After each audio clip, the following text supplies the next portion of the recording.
Bienvenue à toutes et à tous dans cette vidéo d'actualité. C'est la modélisation, le passage du modèle au réel. De quoi on va parler aujourd'hui? De COVID-19 et comment le modéliser. Quel est le modèle qui peut me donner l'évolution des gens susceptibles, d'une partie de la population qui est infectée et des gens qui vont être rétablis. Ce qu'on appelle en anglais le SIR model. L'épidémiologie théorique des maladies transmissibles est devenue une discipline à part entière et c'est vrai. Un peu d'histoire. Les premiers résultats modernes en dynamique de population ont été attribués à Fibonacci, à ce bonhomme, Leonardo, au XVIIIe siècle, qui traite la croissance d'une population de lapins. Mais les premiers bribes de modélisation en épidémiologie sont quant à eux dus à M. Bernoulli en 1766.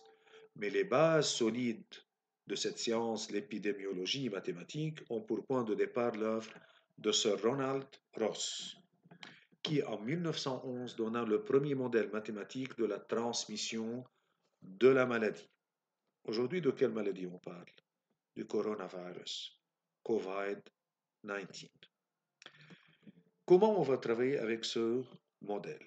En s'inspirant des idées de Ross, Kermack et McKendrick ont étudié les maladies infectieuses en donnant une attention particulière à la dynamique de transmission. C'est ce qu'on va faire aujourd'hui. On va travailler avec M. Kermack et McKendrick. Modéliser la propagation de l'épidémie, de l'infection. Avec quel modèle SIR? Est-il l'unique? Non. Il y a le SIR, il y a le SIER, il y a le SIS, il y a plusieurs modèles de propagation d'une infection. Le modèle le plus simple qu'on va travailler aujourd'hui avec, c'est le modèle SIR. Il a été présenté pour la première fois par Kermack, qui est celui-là, médecin écossais militaire, et McKendrick, encore un écossais lui aussi, mais mathématicien. Donc, c'est le mariage entre médecine et mathématiques. Modélisation d'une infection par un modèle mathématique convenable. Ces deux ont présenté pour la première fois leurs travaux à Londres, à Cambridge, en 1927. Ce modèle a pris première fois naissance et elle a été connue par le monde en 1927. Ils ont essayé d'expliquer a posteriori l'évolution de l'épidémie de peste en Inde en 1905 jusqu'à 1906.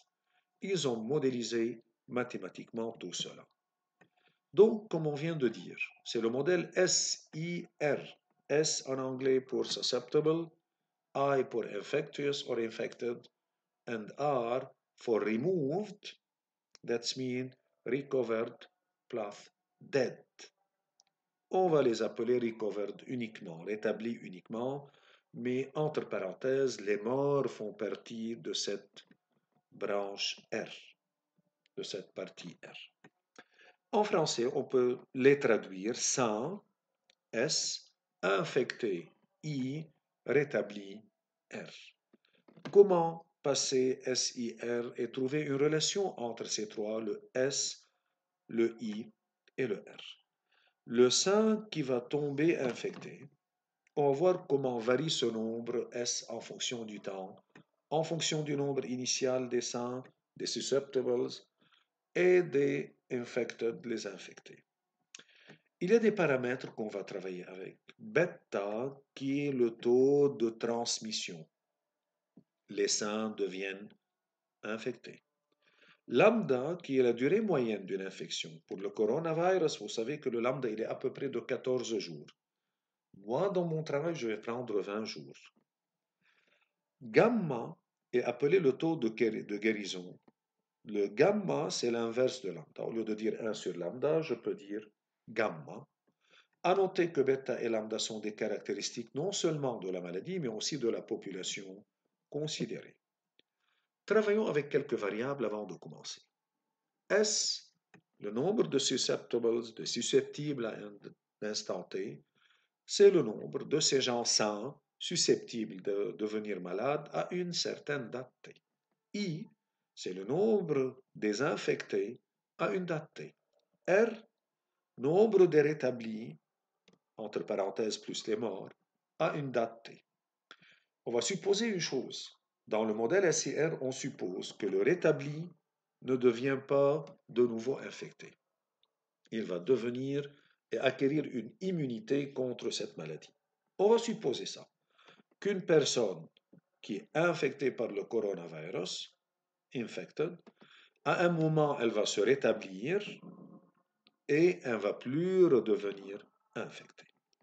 Donc, je peux écrire que le nombre des personnes saines qui se trouvent dans mon pays aujourd'hui S, plus le nombre des personnes infectées, toujours malades dans mon pays, plus le nombre des rétablis dans mon pays, égale à N. Encore une hypothèse, pendant cette phase d'étude, on va supposer qu'il n'y a pas de naissance. Le nombre des enfants qui vont naître est négligeable.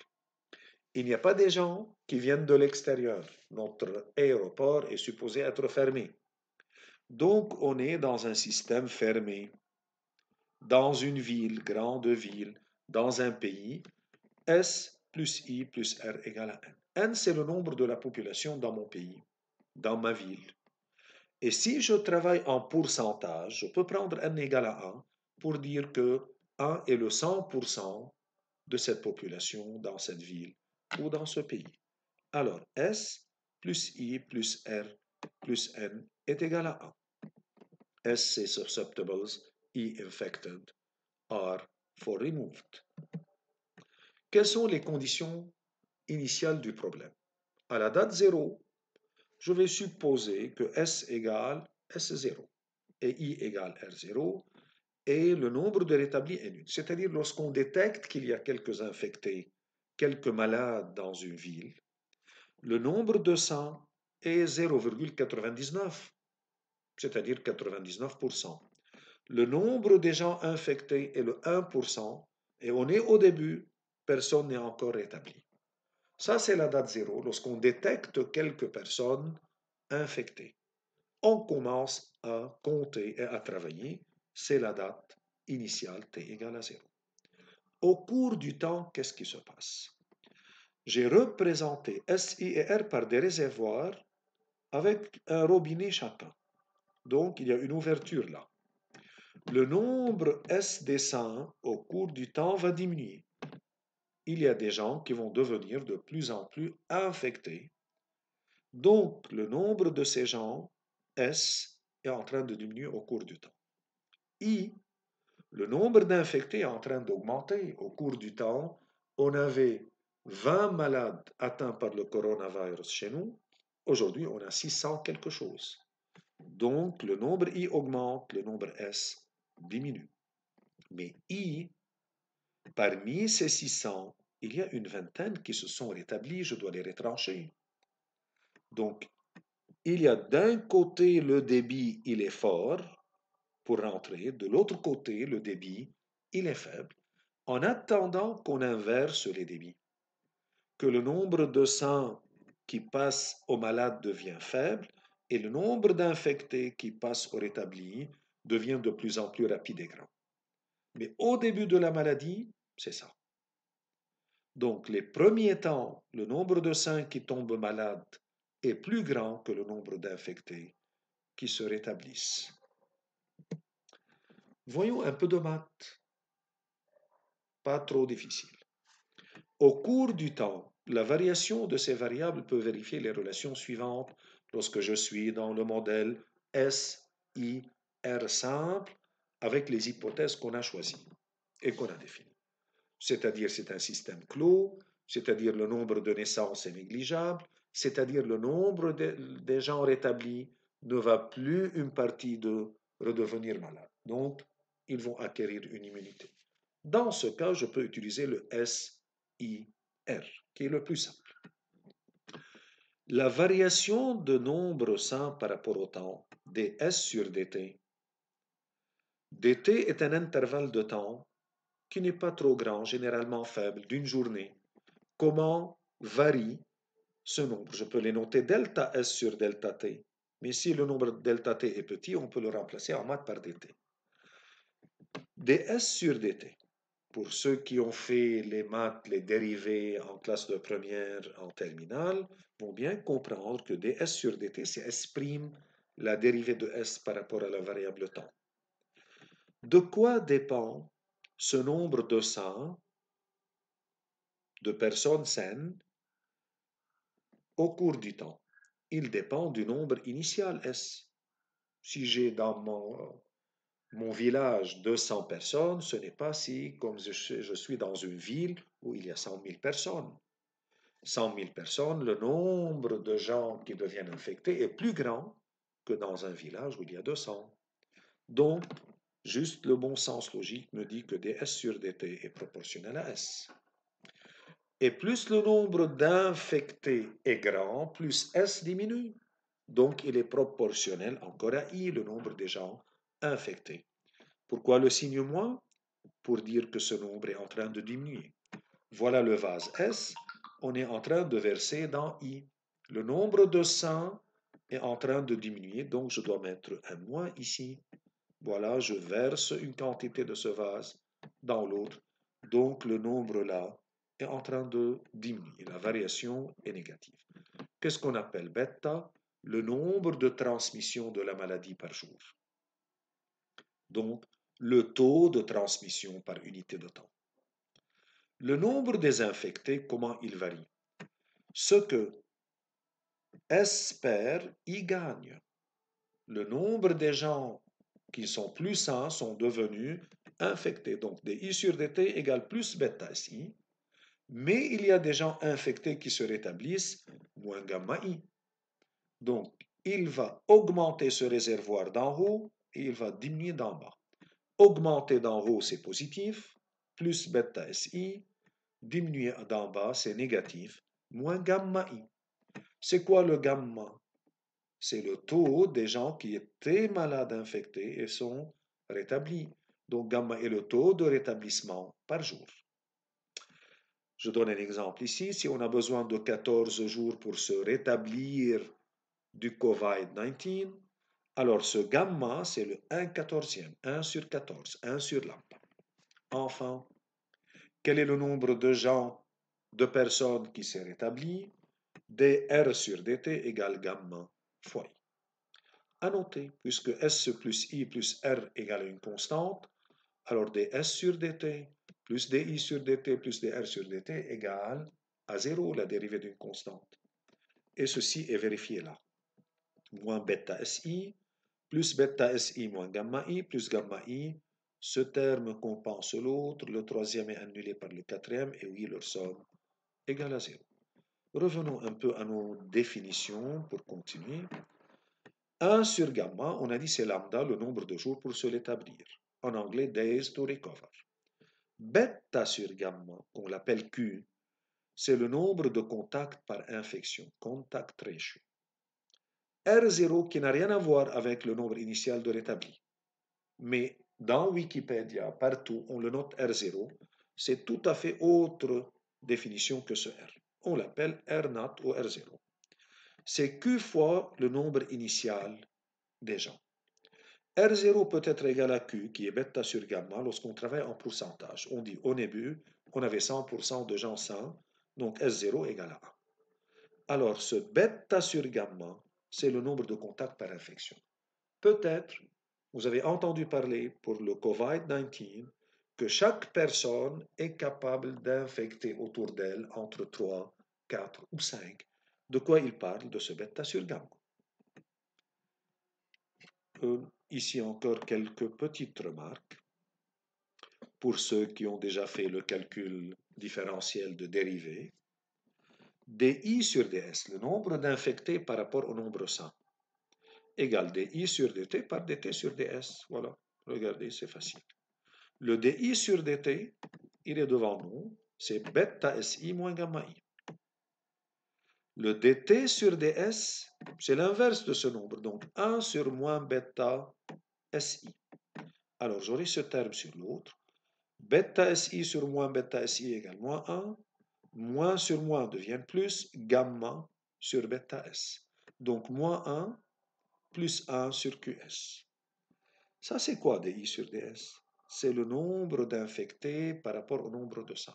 La variation des malades par rapport alors au nombre initial, pas au nombre initial, par rapport au nombre des gens susceptibles.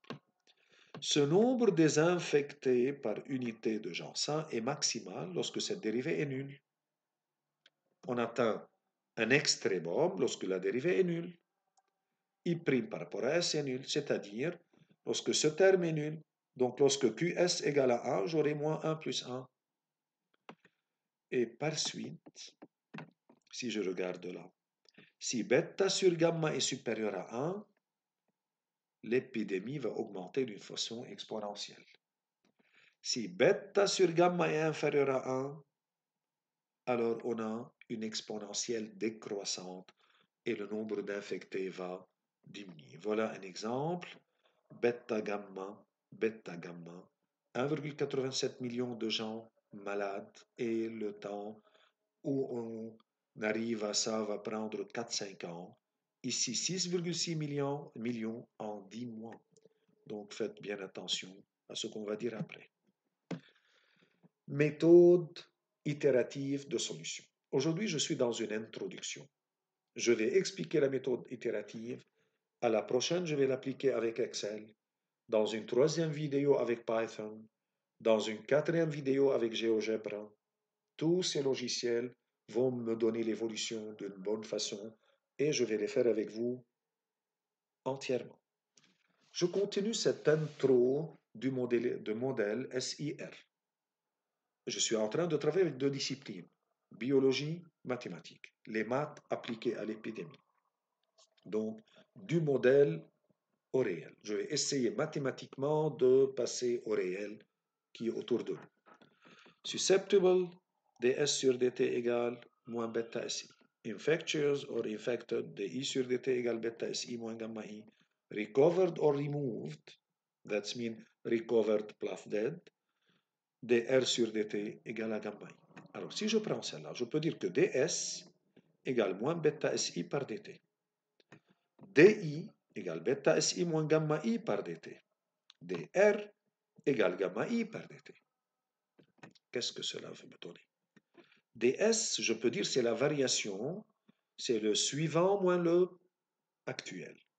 Donc c'est si plus 1 moins si égale à moins bêta si dt, c'est-à-dire si plus 1 égale si moins bêta si par ii par dt. De même ici, i suivant égale i actuel plus bêta si actuel moins gamma par i actuel, le tout fois dt. Recovered ou rétabli suivant égale rétabli actuel plus gamma par i actuel par dt. Je vais le faire avec vous avec Excel, mais dans la prochaine vidéo pour que celle-là ne soit pas trop longue. Taux de reproduction dont on a parlé avant, ça c'est de Wikipédia que je l'ai amené. Un enjeu, on parle toujours en médecine de temps de doublement jusqu'à ce que le nombre devienne double. R0, s'il est inférieur à 1, un individu en infecte en moyenne moins d'un, donc la maladie va disparaître.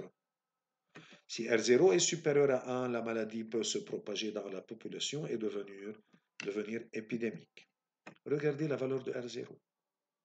Ça, c'est encore de Wikipédia. La rougeole, mode de transmission dans l'air, R0 entre 12 et 18. Une personne peut infecter entre 12 et 18 personnes. Coqueluche, dans l'air, 12-17. Diphtérie, dans la salive, 6-7. Variole, contact physique, 5-7. Polio au rayon, sida, contact sexuel, entre 2 et 5. Grippe, dans l'air, de 2 à 3. Le COVID-19, pour hier, jusqu'hier, c'était à compléter. On attend que cette maladie, qu'on puisse faire des statistiques, on a déjà un grand nombre d'échantillons. Un échantillon, une population. Aujourd'hui, il y a 1 700 000, ça va peut-être arriver à 2 millions d'infectés dans le monde. On a un nombre de rétablis et de morts assez grand, plus que 200 000. Et donc, S, c'est la population susceptible, le I infecté plus que 2 millions, R removed plus que 200 000. Alors, d'ici jusqu'à quelque temps, on pourra faire des statistiques et avoir des nombres exacts. Notre intérêt toujours est de diminuer bêta. Comment diminuer bêta en diminuant la propagation de l'infection? Contrôler les frontières du pays, fermer les aéroports, fermer les écoles, contrôler toutes les frontières maritimes terrestres, une hygiène adéquate, washing hands, utiliser de l'alcool pour désinfecter, excusez-moi, le hand gel, tout cela, confinement, quarantaine, vaccin, tout cela va diminuer bêta. Donc, il faut faire tout ça pour diminuer bêta. Il faut augmenter gamma le taux de rétablissement. Comment? Soins médicaux convenables. Ainsi uniquement. Traiter la maladie dès le début avec des médicaments convenables. On espère qu'on va les trouver et tout ça. Prenez quelques exemples des paramètres bêta-gamma, le plateau atteint, la durée. Si bêta égale 0,116, gamma égale 0,0485, je parle aux États-Unis, ça c'est un document que je l'ai amené, avec le nombre de susceptibles aux États-Unis qui est grand, après 10 mois, on aura 6,6 millions d'atteints infectés. Si je diminue bêta jusqu'à 0,05 et j'augmente gamma jusqu'à 0,06, j'aurai 390 000 atteints uniquement après un mois. Et donc, on a intérêt à diminuer bêta, à augmenter gamma en travaillant sur ces paramètres-là. Enfin, pour terminer cette première vidéo d'introduction du modèle mathématique au réel, on va utiliser NumPy avec Python. Le code est déjà prêt. On va utiliser SciPy avec Python en utilisant, comme bien sûr, Matplotlib pour faire des graphes. Le code, plusieurs codes, je les ai préparés, sont prêts. Le SciPy, c'est pour résoudre le ODE, Order Differential Equation. On a toujours besoin de 3 paramètres. En utilisant Excel, en utilisant GeoGebra. Avec NumPy et Excel, je vais utiliser une méthode itérative que je vais détailler après. Avec SciPy et GeoGebra, je vais utiliser des méthodes d'équation différentielle et leurs solutions. Enfin, je vous dis pour cette première vidéo, regardez la deuxième, regardez la troisième, ça vous aidera mathématiquement. La quatrième, parce qu'on va travailler avec Python, avec Excel, avec GeoGebra. Faites attention à vous-même et à bientôt.